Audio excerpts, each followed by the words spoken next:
हम हमेशा अपने मन को लेकर परेशान रहते हैं। हम यह सोचते हैं कि हमारा मन भला शांत कैसे होगा। हमारे मन में तो तरह तरह के विचार चल रहे हैं। हम काम कुछ और करना चाहते हैं, लेकिन हमारा मन हमसे कुछ और ही काम करवा लेता है।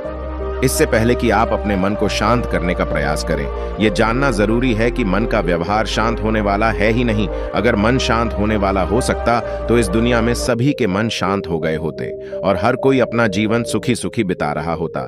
फिर ना तो कोई हंगामा होता और ना ही किसी तरह की कोई तकलीफ, सभी का जीवन खुशी खुशी बीत रहा होता।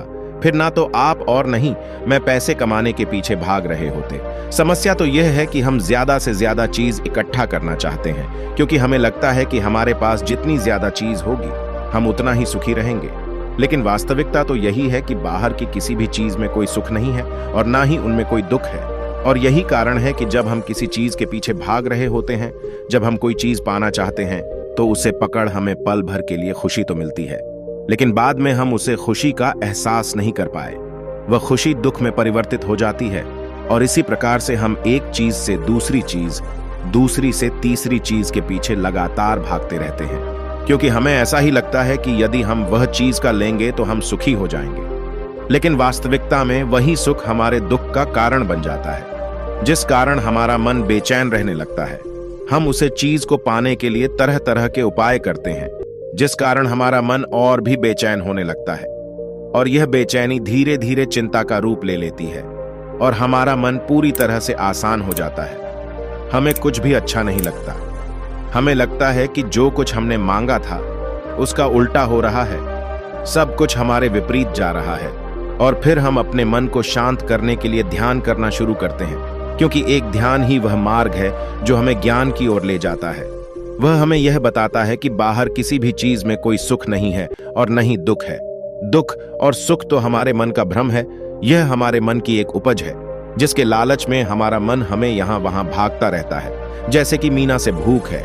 एक भिखारी को अगर एक सूखी रोटी भी मिल जाए तो वह उसके लिए सुख है, वह उसके लिए अमृत है। और ठीक उसी के विपरीत यदि किसी धनवान के घर पर 55 प्रकार के भोग भी बन जाए, तब भी बहू से खाकर तो दुखी ही रहेगा। यह तो उनकी मन स्थिति पर निर्भर करता है।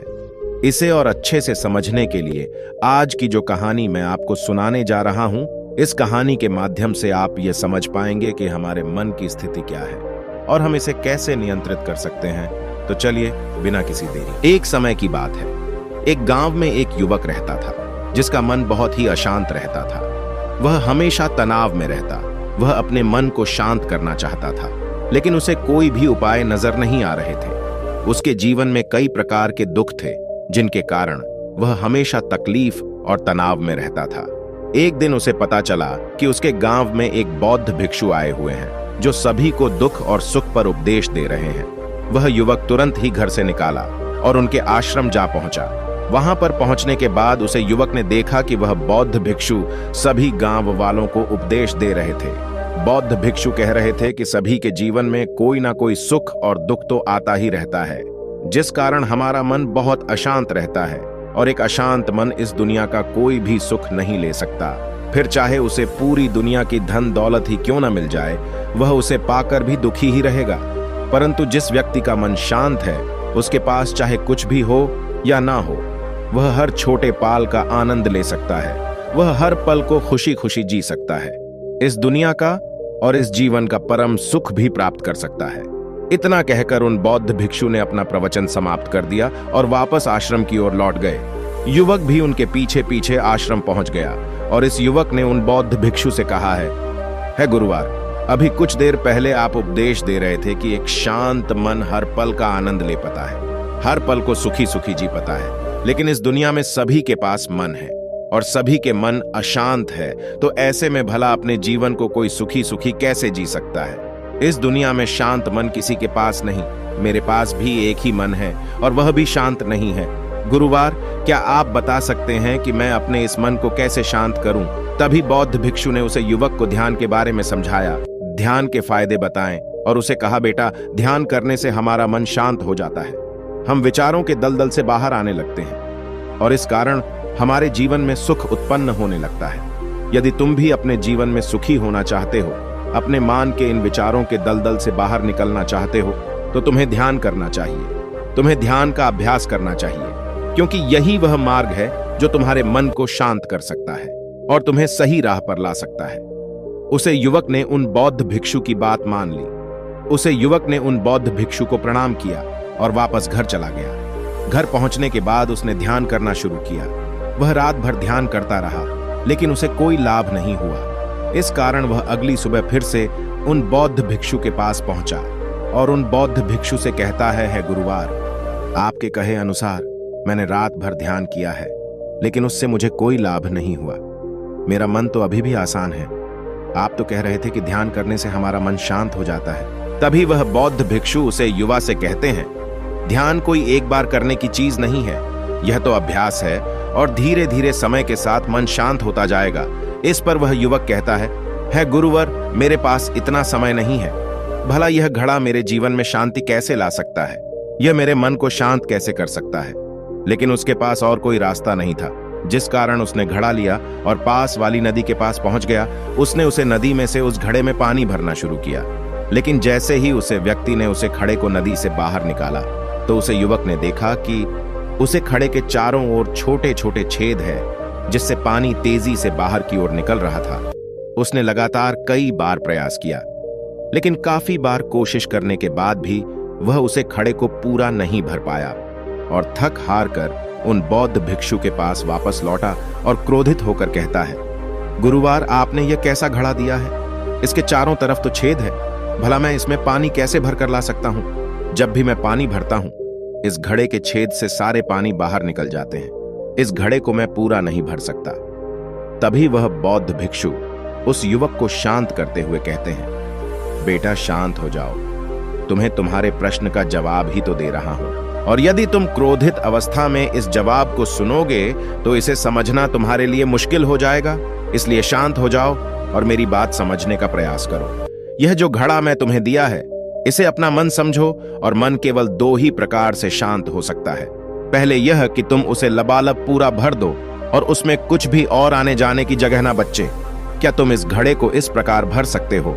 इस पर वह युवक कहता है गुरुवर, मैं इस घड़े को लबालब नहीं भर सकता, क्योंकि जब भी मैं इसमें पानी भरता हूं, सारा पानी तो छेद से बाहर निकल जाता है। तभी वह बौद्ध भिक्षु उस युवक से कहते हैं, ठीक इसी तरह हम भी अपने मन को कभी नहीं भर सकते।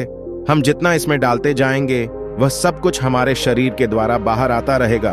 फिर चाहे वह क्रोध हो, प्रेम हो या फिर दया, हम जो भी अपने अंदर आने देते हैं, वही हमारे अंदर से बाहर भी आता है। और इसीलिए मैंने तुम्हें 65 वाला घड़ा दिया, क्योंकि यह हमारी मन के जैसा ही है।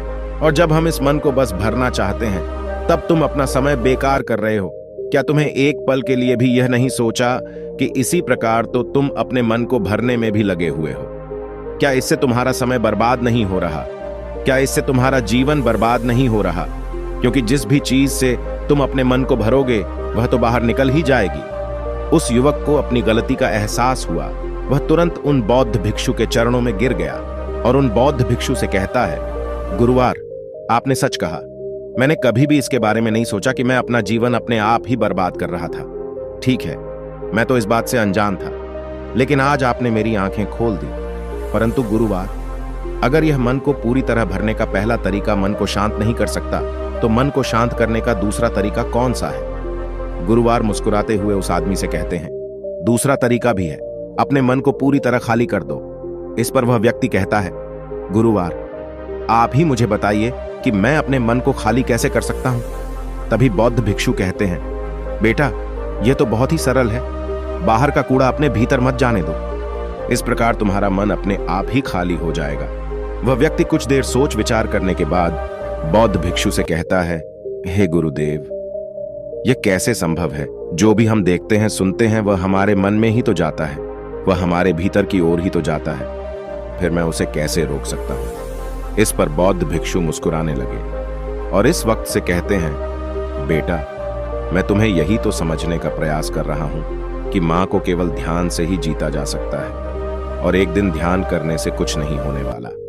हमें इसके लिए समय देना होगा, हमें इसके लिए धैर्य रखना होगा, इसका निरंतर अभ्यास करना होगा। आगे बौद्ध भिक्षु उसे युवा से कहते हैं, बेटा, क्या तुम्हें प्यास लगी है? युवक कहता है, हाँ गुरुवार, मुझे बहुत जोरों की प्यास लगी है। इस पर उन बौद्ध भिक्षु ने उसे युवक को पानी पिलाया और कहा, यह लो पानी पी लो, इससे तुम्हारी प्यास बुझ जाएगी।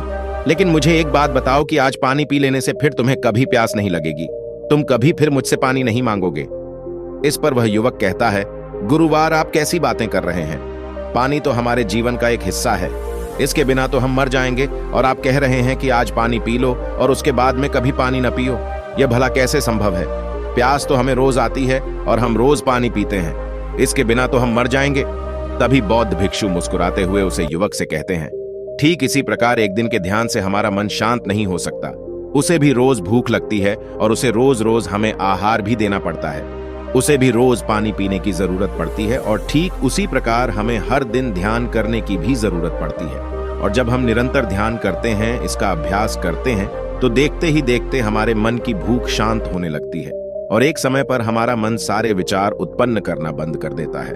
तब वह बाहर से कुछ भी ग्रहण नहीं कर पाता, और जो कोई भी विचार हमारे भीतर है वह सारे विचार देखते ही देखते समाप्त हो जाते हैं, और इसी प्रकार धीरे धीरे हमारा मन शांत होने लगता है। आगे वह बौद्ध भिक्षु उस युवक से कहते हैं, बेटा, तुम ही तो कह रहे थे कि तुमने रात भर ध्यान किया है, लेकिन उसके बाद भी तुम्हारा मन शांत नहीं हो रहा। बेटा, तुम चाहो तो 1 घंटे के लिए ध्यान कर सकते हो, चाहे तो पूरा दिन भर तुम ध्यान करो, लेकिन इसका लाभ भी तुम्हें उतना ही मिलेगा।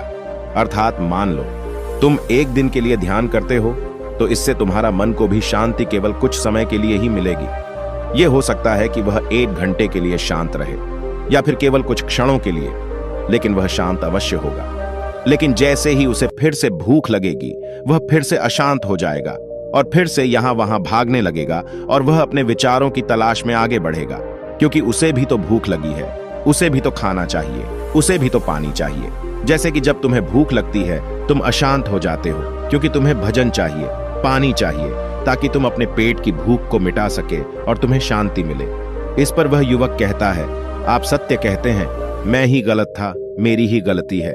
मैं अपने मन को अवश्य शांत करके रहूंगा, फिर चाहे इसके लिए मुझे कितना भी समय क्यों न लग जाए। मैं भी उसे सुख को प्राप्त करके ही रहूंगा। मैं इस खाली घड़े में पानी भरकर अपने जीवन को बर्बाद नहीं करना चाहता। मैं अपने मन को शांत करके ही रहूंगा। मैं अपने मन को पूरी तरह से खाली कर दूंगा। इतना कहकर उसे युवक ने उन बौद्ध भिक्षुओं को प्रणाम किया और वापस अपने घर की ओर लौट गया। दोस्तों, हम लोगों के जीवन में भी कई प्रकार की समस्याएं हैं और हम उन समस्याओं का समाधान करना चाहते हैं, और अंत में हमें जो मार्ग मिलता है वह ध्यान है। हम ध्यान तो करना चाहते हैं, लेकिन हम उसके परिणाम को तुरंत पाना चाहते हैं। जब हम शुरू में ध्यान करते हैं तो हमें उसका कुछ भी लाभ नहीं मिलता और हमें लगता है कि यह व्यर्थ है, इससे हमें कोई भी फायदा नहीं होने वाला, क्योंकि हमें तो सब कुछ जल्दी जल्दी चाहिए। लेकिन वास्तविकता तो यही है कि ध्यान सब्र और समय मांगता है, और साथ ही उसे शांति भी चाहिए। परंतु हम इतनी आसान थे कि हमारे भीतर यह तीनों चीज नहीं है। इसीलिए अपने भीतर धैर्य पैदा करें। जब आपके भीतर धैर्य पैदा होगा, तभी आप सब समय और शांति के महत्व को समझ पाएंगे, और फिर आपका समय चाहे कैसा भी क्यों ना चल रहा हो, आप हर समय खुश रहना सीख जाएंगे। अगर आपका मन अशांत है तो यह किसी और के हाथों में नहीं है कि वह आपके मन को शांत कर सके। यह तो आपके हाथों में है कि आप अपने मन को किस प्रकार और कितनी देर तक के लिए शांत कर सकते हैं। हमारे इस स्टोरी वीडियो में आपका क्या राय है? आपको क्या पसंद आया और आपने क्या सीखा? हमें कमेंट करके जरूर बताएं। अगर यह वीडियो आपको अच्छा लगे तो मेरे इस बुद्ध इंस्पायर 0 चैनल को लाइक और सब्सक्राइब कर दीजिए, ताकि अपलोड किए हुए वीडियो सबसे पहले आपको मिले। वीडियो देखने के लिए बहुत बहुत धन्यवाद। अपना ख्याल रखें, अपना जीवन में हमेशा हंसत मुस्कुराता रहे।